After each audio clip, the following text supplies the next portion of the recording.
We're going to the eye of the world, and we are going to with no plan, no solid plan, y'all. Just a song, y'all, to defeat the Dark One forever. So he is sealed again for another 1,000 years, and we can go home to our family. I hope we defeat the Dark One at the eye of the world. Eye of the world, eye of the world. They don't know. This here is all about my wife, my kids, the life that I live. Through the night, I was his. It was right what I did. My ups and downs, my slips, my falls, my trials and tribulations, my heart, my balls. My somebody stop, please. Somebody come and get me. Little did I know that the Lord was riding with me. The dark, the light, my heart, the fight, the wrong, the right, it's gone. Hi guys, this is Natasha, aka Natty Willie, and I am here to review for you the season finale of The Wheel of Time. The episode title is called The Eye of the World. Same title as the first book. Yes, I am a book reader. If this is your first time here, please click subscribe so you can get notified of TeamJVS's videos. Welcome, welcome. And we have other content that's super cool to watch as well, so just definitely check out our other videos. And thank you for those that have been watching my other Wheel of Time videos, as well as this one. So thank you, welcome back. Please comment below, tell me what you think of this episode. So here we are with the season finale. Whew. Y'all, I'm gonna forewarn y'all, there may be some mild spoilers, because if I start ranting, it's going to be because there are issues that I have. Yes, I do have some issues with this season finale. I think this was the weakest of the 8 episodes, at least to me, in my humble opinion. It was the weakest. But I will try and keep the spoilers as mild as possible. So let's get to this breakdown / review. So, the episode starts 3,000 years ago. Another cold open. We get a flashback with Lews Therin Talamon, the Dragon Reborn, Rand's predecessor. And I did like this cold open. The cold opens this season have been top notch. They've gotten better as each episode goes on. For the cold opens, especially the season finale, top notch. The fate of the world 3,000 years ago got decided in a nursery, and he says that, and it's true. Because we get the argument about sealing the Dark One's prison. Lews Therin wanted to do it a certain way. We don't really know exactly how he was trying to seal the Dark One's prison. That hasn't been disclosed. But we have Latra disagreeing with him and helping him, because he needed the Aes Sedai, or the women half of the One Source, their help as far as sealing the Dark One's prison. Like, he needed their help. He feels like it wouldn't have worked, or it can't work permanently without their help. But she refused. She knew that by Lews Therin still going, which he does go, because we wouldn't have the breaking of the world otherwise, and the male half going crazy if he hadn't have gone. But she knew that there was a possibility that by him doing that on his own, that he would break the world and they would pick up the pieces. And the fear of going with him to seal the Dark One's prison is that it would corrupt both of them versus just one. But for some reason, Lews Therin was confident enough that he really strongly believed that if the women helped them out, they would succeed, and it would permanently seal the Dark One versus having another turning of the wheel where they have to face each other again. And we also, by seeing this, we see, how Lews Therin lived back in the day, 3,000 years ago, and they were living sweet. We got flying vehicles, we got like advanced technology, it looks like. So they were living pretty compared to current day as far as where we are in the Wheel of Time. It seems like a lot of that technology got lost because of the breaking, which sucks. But maybe we'll start to get that again. Who knows? It just looks really different. And when you look back on episode 1, kind of like the skyscrapers that or something similar that we saw when Moiraine and Lan were traveling, and you had like that shot of like the mountains and stuff, and maybe like what looked like tall buildings, that could have been from the Age of Legends as well. So you have that potential blast from the past. So I think that was a nice tie-in. The costuming was definitely done on purpose. I like the dragon pin and the black and white that Lews Therin had, and the Amelie seat at the time, Latra. So I think that was a nice tie-in. So I would have questions after seeing this scene. Like, again, if the women helped them, would the power have been corrupted completely? Or would they have been successful? That decision, them not helping them out, yes, that did cause the breaking of the world. He proposed something that could have worked. We just don't know exactly what he was proposing. We just know that Latra thought it was crazy. And we also learned in this scene that the males were also Aes Sedai. So they were male and women Aes Sedai 3,000 years ago. And Lews Therin was a part of that organization. It felt like they was like co-chaired, so to speak. Okay, so we get introduced to the Blight. The Blight is this like gnarly, just trees, it just seems to be rotting, just everything is just wrong. It's similar to how I pictured it, but not, only because I pictured it more deserty than more cold and green. I didn't expect that much green for some reason, but it still works for the context of what they were trying to do as far as making the Blight just nasty looking and just gross. I mean, I'm meh about it. I mean, it was okay. It served its purpose. The Blight is the Blight. Like, it just is. But throughout this sequence of events, as far as with Moiraine and Rand, I like that we have them bonding. We get a few minutes of that. Then we switch to Egwene and Perrin. Egwene still wants to go. Somehow, hook of our crook, she still wants to miraculously try and find Rand and Moiraine. But Perrin, being the head of reason, is like, look, we can't find them like this. Like, there's just no way. So we just need to stay here and chill. They don't need to discuss what happened the previous night. Like, they just don't. So hopefully that topic is closed forever. Fingers crossed on that, y'all, for real.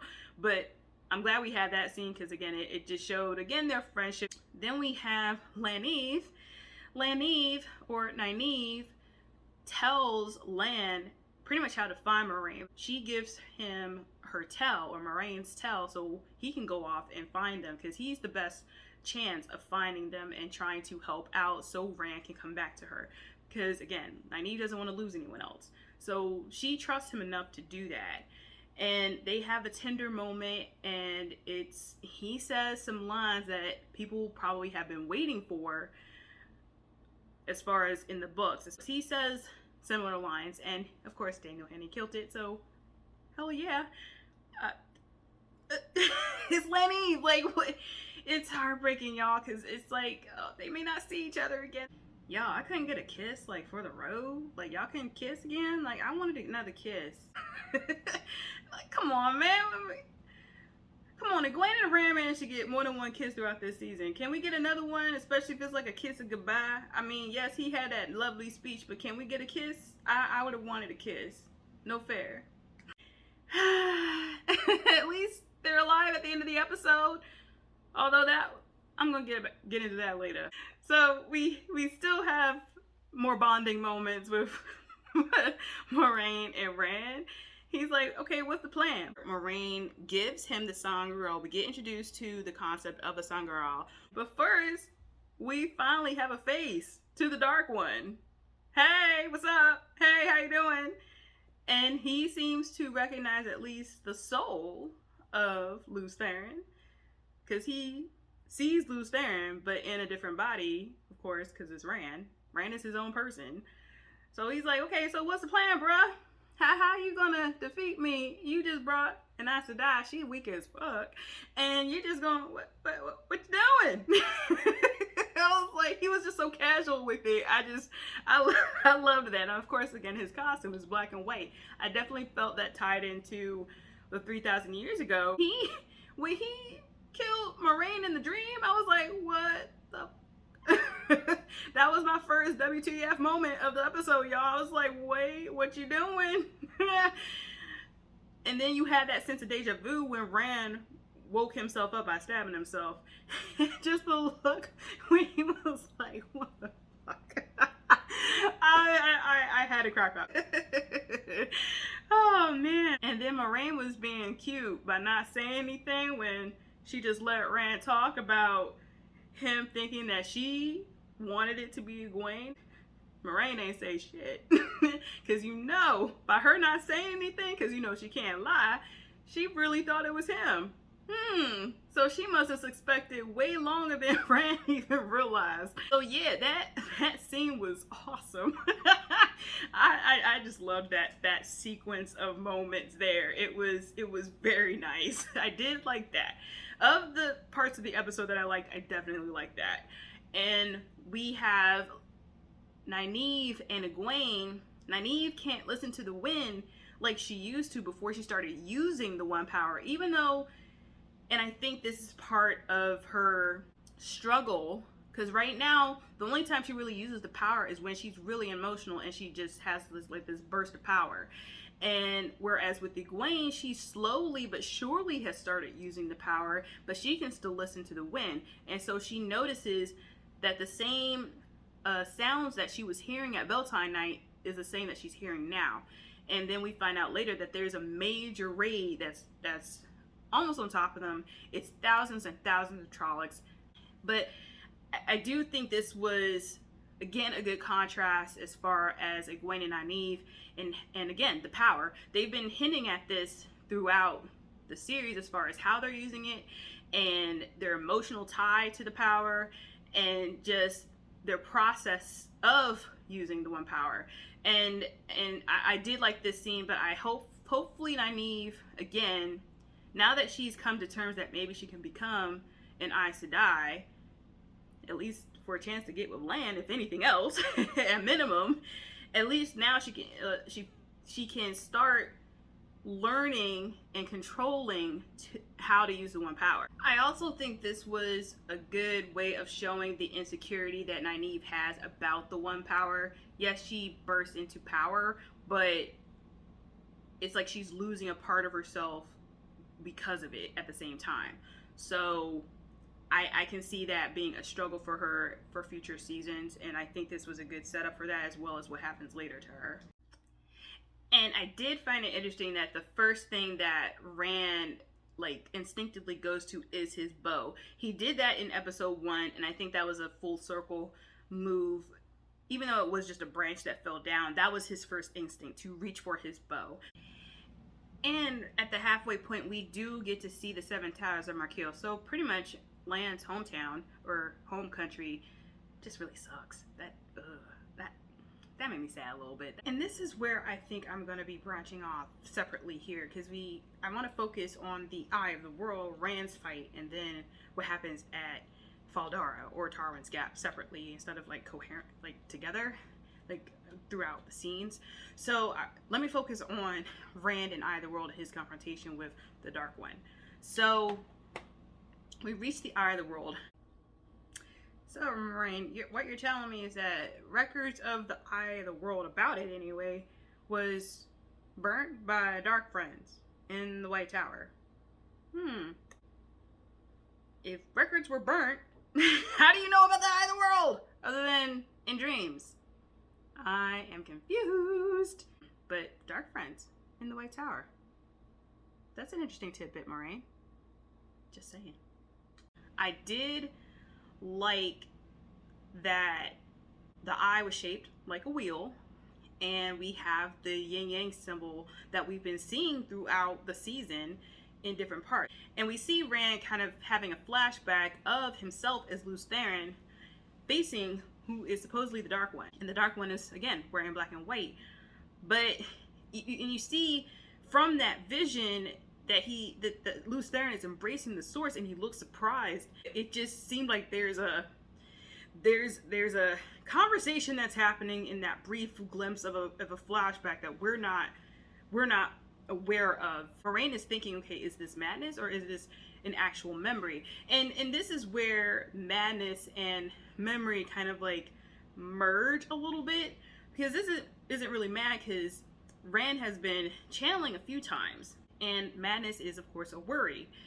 But because we are seeing what he's seeing, he is seeing himself as Lews Therin.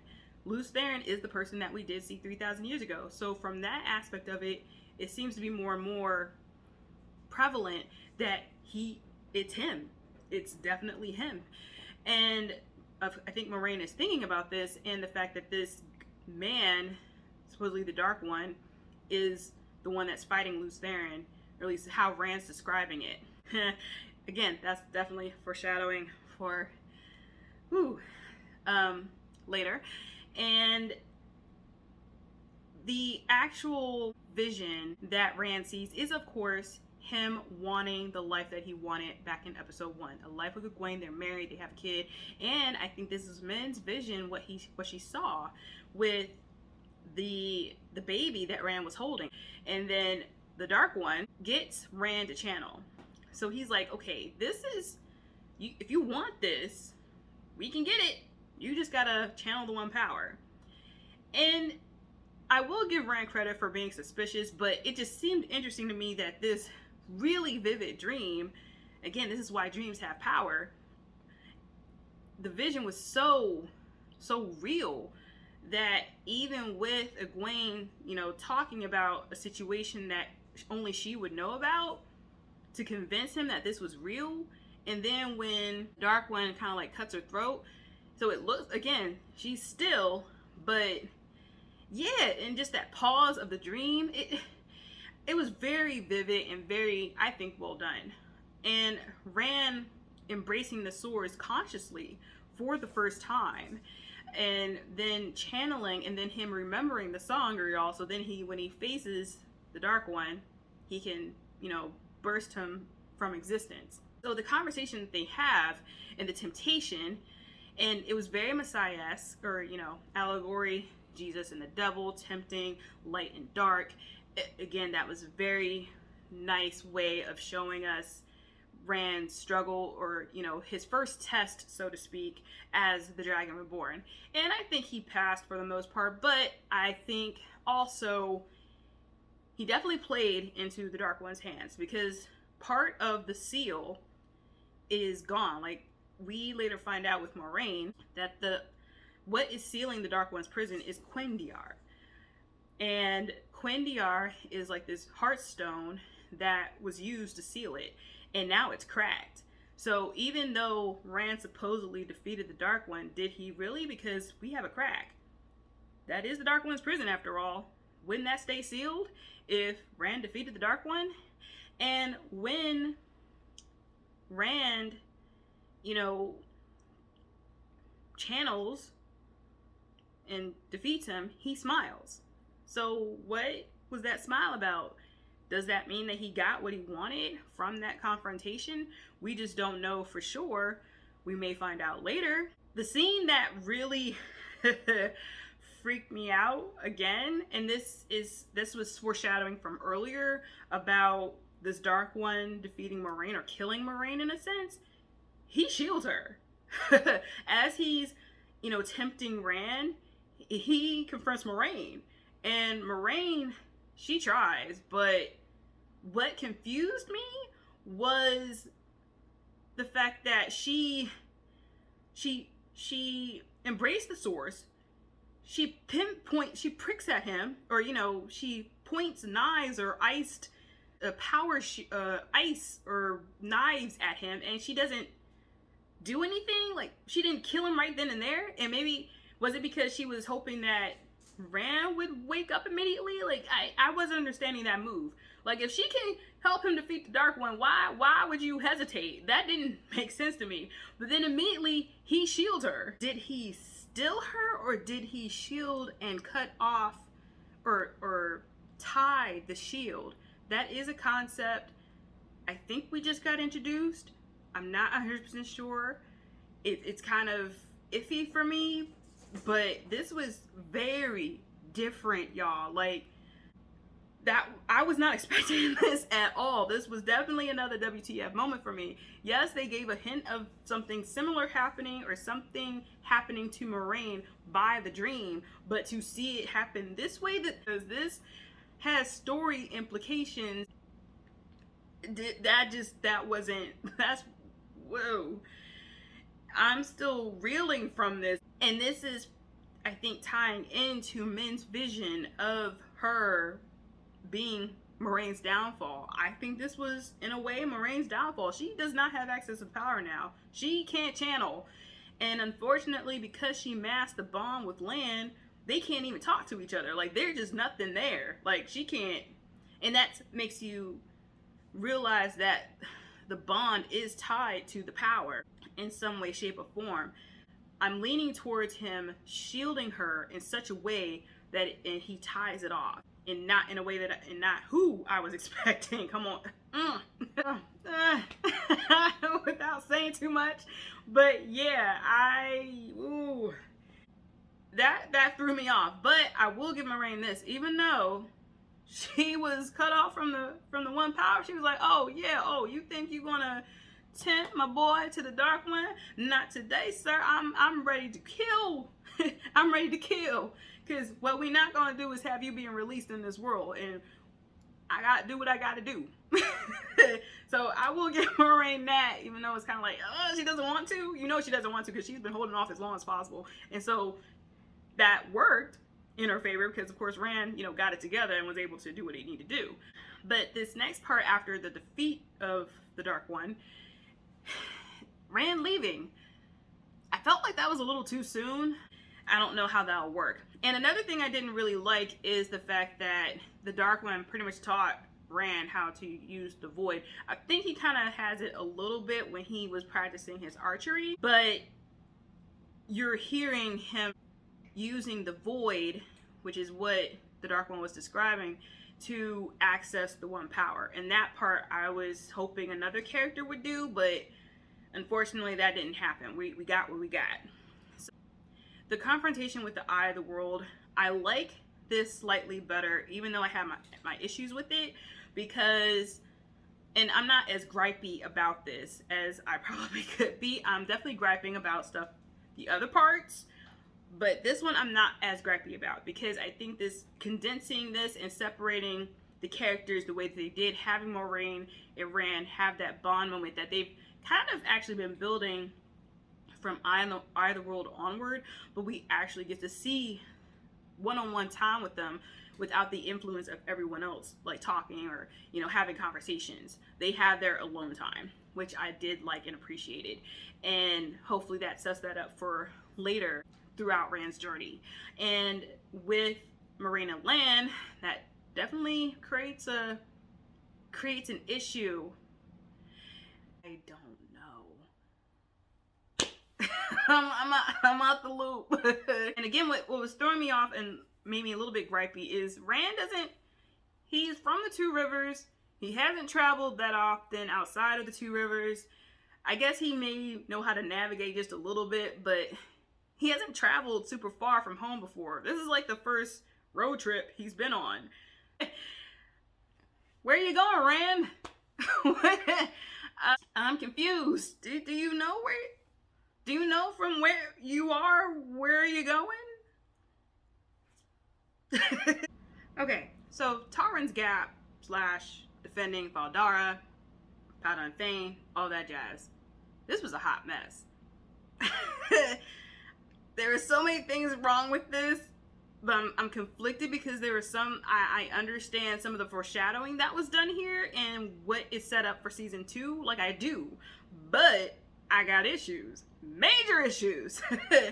So we get Min having a vision when Egwene, Nynaeve, and Loial, who's suddenly appeared. Hey, Loial, nice to see you. I'm about to get to him later. they see men to see, and Perrin, sorry, forgot about Perrin, but they go see men, and Egwene just wants to know that Rand's going to be alright. And Man's like, she can't really say that. And she starts having visions. So this lets me know that, hey, there's an attack coming, and people are going to die from that. That's definitely part of Men's visions. When there's an attack, especially a war or a battle, she definitely sees a lot of deaths. I'm expecting to see more of that later as we get through the series, because there are definitely more battles coming. I mean, that's not really spoiling anything. That's just, it is what it is. So the other WTF moment for me was when Men's vision, one of Men's visions, was Nynaeve burning out. And we see that later. What the fuck? Lord Agelmar and Lady Amelisa have a discussion about the fact that it's a lost cause, but they're just going to hold as long as possible. They're going to do their best to hold at least the city if they fail at Tarmon's Gap. I will give our Lord Agelmar this. He does admit that he was wrong, but I'm like, oh, but you wouldn't have done that. Ugh. It's not cool. Like, I feel like they've made the Borderlanders in a general sense incompetent, and I didn't like that at all. I didn't think that was cool. It just made Lord Agelmar look stupid. One of the female characters that are leaders look stupid, and I don't like that, because there are male characters that are good, that are wholesome and are smart. They're not this arrogant. I'm not saying that they don't have their flaws, but I feel like it kind of just took away. And yes, Lady Amelisa saved the day. They have that talk and finality of they're pretty much going to be dying. How? Maybe they'll survive, but maybe not. Especially Lord Agelmar. And even the way that he died was so whack. Yes, it was in defense of Tarmon's Gap. That's not what... I just felt like his death could have been just slightly better. At least he could have taken the Tarly down with him when he died. Like, that was just so sudden. It was just... We barely got to see him fight, and I wanted to see him fight. That's not fair to him. That was whack. That was so whack. At least Lady Amelisa went out like a G. But again, she almost took everyone else with her. And I appreciated the whole, like, the men will, like, defend it in one way, and then the women, you know, come through in a clutch. And they did. Like, don't get it twisted. Lady Amelisa did come through in the clutch. But again...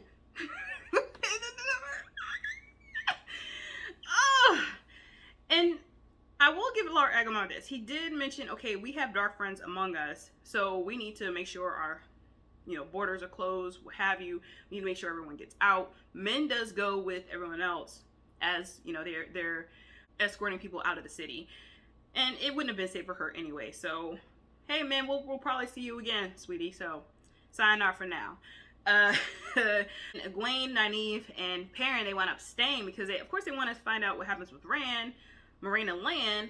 And Loyal tells, you know, Nynaeve and Egwene that, hey, Lady Amelisa is looking for channelers, no matter what level, and there you go. So they help out in their own way. And Lady Amelisa is supposed to be the experienced one of the group. Yes, she got trained at the tower, but she didn't get far. And now you know why she didn't get far. If her being linked to such powerful channelers gives her that rush of power to the point that she can't let it go. And again, winds up burning everyone out, including herself. So that gives a concern as far as how the Aes Sedai determine who makes it to the Shaw one. Now, granted, in this case, she doesn't deserve to be part of the Shaw, because if she was part of the Shaw, I feel like that wouldn't have happened. It would have been a more controlled link, and after the Trollocs were defeated, everything will be copacetic. Everyone will be gravy. But that didn't happen. So, in a sense, the Aes Sedai were right, but at the same time, they didn't give her enough tools for her to be able to handle it, I think, either. So that kind of gives it's kind of like a catch-22 with the training that the Aes Sedai are doing. And I think from this experience, Nynaeve died. Fortunately, Egwene was there to save her. And again, this was another Egwene moment, and it's kind of like a reversal. So how Nynaeve wants to save everyone. In this case, Egwene saves her, which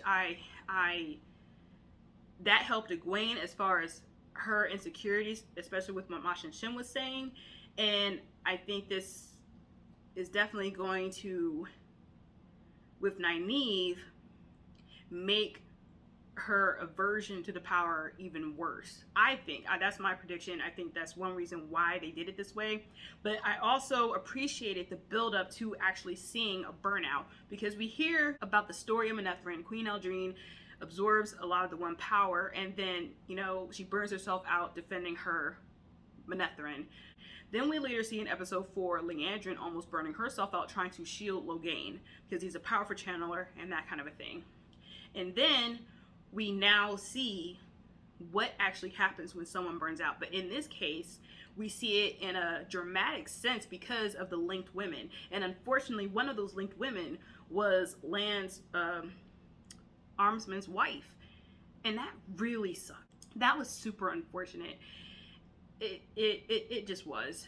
And of course, and I was getting emotional and definitely doing like, what the hell, what are y'all doing? When Nynaeve was saying the words, you know, from the women's circles, like, you're alone but never alone. I was like, damn it, what are y'all doing? Why are y'all pulling my emotions right now? And then it got worse with Loyal and Padan Fain and Perrin and Uno and the Borderlanders, because, okay, so this is another, I do think that they genuinely believed that Tarmangaiden was here. The last battle was here. So I get why they would have gotten the Horn of Valyr, and I think this was a strategic move because Padan Fain was going to create chaos wherever he went, but this was the opportunity to take the Horn of Valyr. The Horn of Valyr is definitely a main point or main thing or main focus in the second book. So this definitely, again, sets up season 2. So I get it. How it was stolen, I think, again, it could have been, I think we could have taken elements of what actually happened in book 2, and I still think that would have given Padan Fain his moment. But unfortunately, I think it would have happened later than what happened here. So I get it, and I also get that Perrin was the one that confronted him. I think if Matt was still on the show through the season finale, it would have been Matt, and maybe a combination of Matt and Perrin working together because they have that bond, confront Padan Fain. But I feel like Matt would have tried to attack him maybe, I don't know. But, or Perrin would have at least tried to hold him back, because I can imagine that scene playing out slightly differently than what we got. But what really pissed me off, it was bad enough that Uno was injured, but I don't think he's dead, thank goodness, because I need more Guy Roberts as Uno, thank you. And then even the other guy that was with them, and then Loyal. I know one thing, Brother Book better be alive. Second season, I don't care what y'all need to do, but this is where this is my major gripe. That was my major, even worse than everyone else, I feel like, because I know what I know, but this was definitely offensive to me because Loyal needs to live. Brother Book needs to live. He has an arc.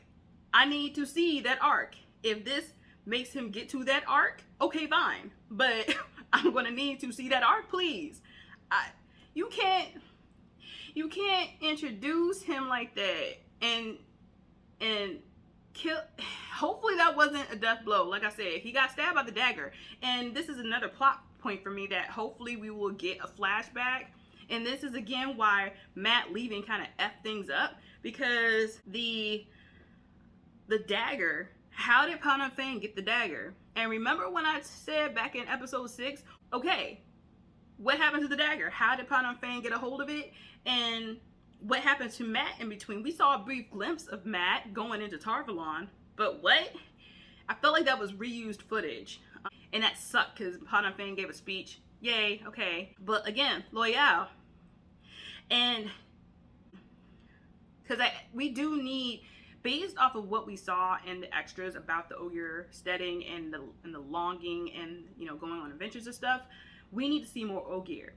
And Loyal is our ticket to see more Ogier and getting into a steading. It's a flesh wound. That's it. That's all. That's what I'm sticking to. And again, it that threw me off too. I feel like the conversation about them doing the Horn of Valor because they think the Dragon Reborn. Where's the Dragon Reborn supposed to show up here? What I feel like there was a conversation that we missed or got cut because it was like them explaining to Perrin and Loyal about the Horn of Valor and them hoping that the Dragon Reborn will blow it. Well, where is he? Yeah, he's off at the Eye of the World trying to face the Dark One. Like, how is he supposed to show up? Do you even know who it is? How are y'all imagining this dude showing up or the Dragon Reborn showing up? That part is not very clear, and I don't think that was explained very well. So, while I get that, you know, this was supposed to help the battle, y'all didn't even blow it. It didn't even get to be used. But again, I know it's setting stuff up. I do like Padan Thane better in the show so far than I am in the books. He is definitely more menacing and he's definitely more confident. And I appreciate that and I appreciate the actor that's playing him. But again, just him being able to sneak in the way that he was, again, that makes the Borderlanders super incompetent.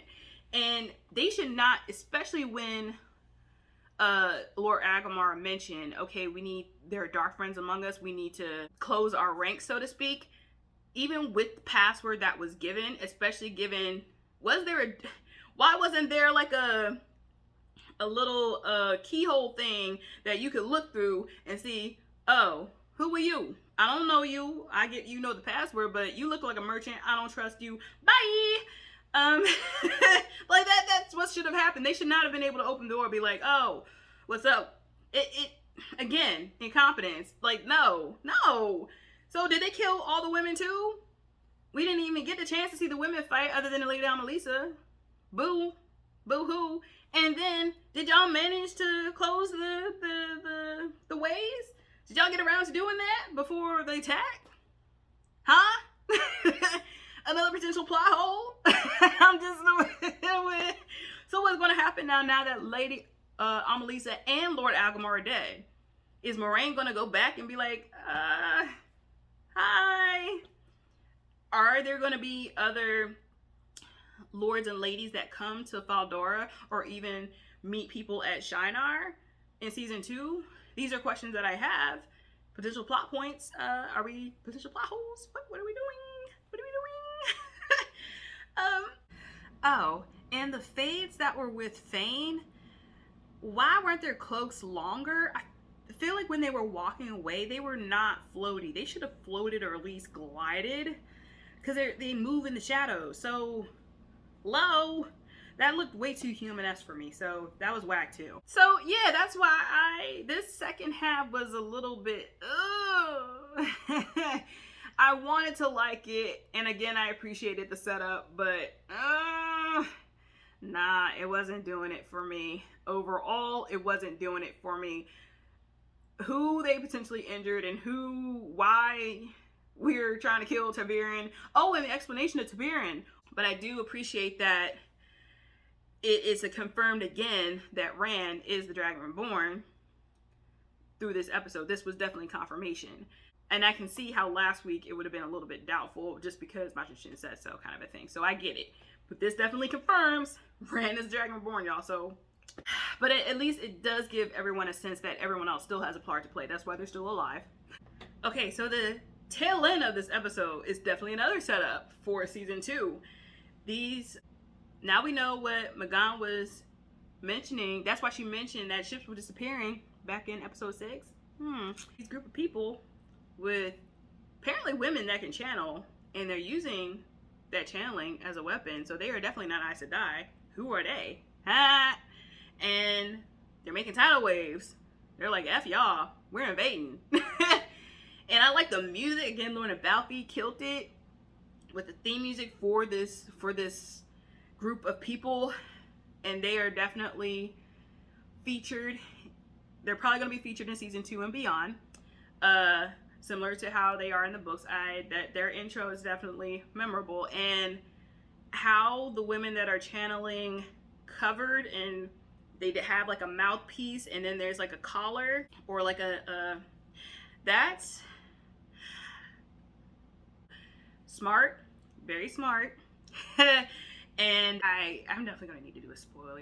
Definitely a more spoilery video, or at least talk to other folk that are book readers that are definitely going to spoil.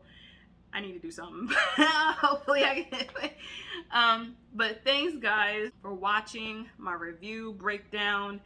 Yes, I have my gripes. This was not the season finale that I was hoping for. Again, I appreciated what they were trying to do. I just think it sacrificed, I think, some of the integrity of some of the characters that we were introduced to, and that's just my opinion. And again, I'm still hoping that we get some of the arcs of certain characters, especially with Rand and some of the abilities that he gains or he gets taught throughout his course or his journey. And right now, I'm not seeing when that will happen. And that's what's disappointing, because so far I just don't, he's off on his own. So he can't really bond with who he needs to bond with. And that's what sucks. Unless Moiraine is still going to low-key try and follow him. I hope that still happens. But, well, I mean, we'll see. We will definitely see. So tell me, guys, what you think of the episode. Thanks again for watching. I will definitely be around for season 2. Don't get it twisted, because I still need to know where they're going with some of these arcs, like for real. And definitely subscribe for TeamJVS. I'm Natasha, aka Natty Willie. You can follow me at WillCat12 on Instagram and Twitter. I will definitely be on Twitter, live tweeting the show and just talking about the show in general, and other things, of course, in a general sense. So thanks. Definitely comment below, hearing your opinions. For non-readers and readers, what did you guys think? Hopefully I wasn't too spoilery for you, but you can see my concerns. Hopefully you can understand my concerns a little bit. It's mostly because I want to see, and right now I'm not seeing them going in the direction that I'm hoping they go. It's just convoluted for me, and hopefully you understand why I feel like those are potential plot holes that I've mentioned before. Until next season, you'll probably see me around doing other random reviews and maybe other TV shows, but my rule of time is my ish, okay? It's still gonna be my ish. All right, guys, bye.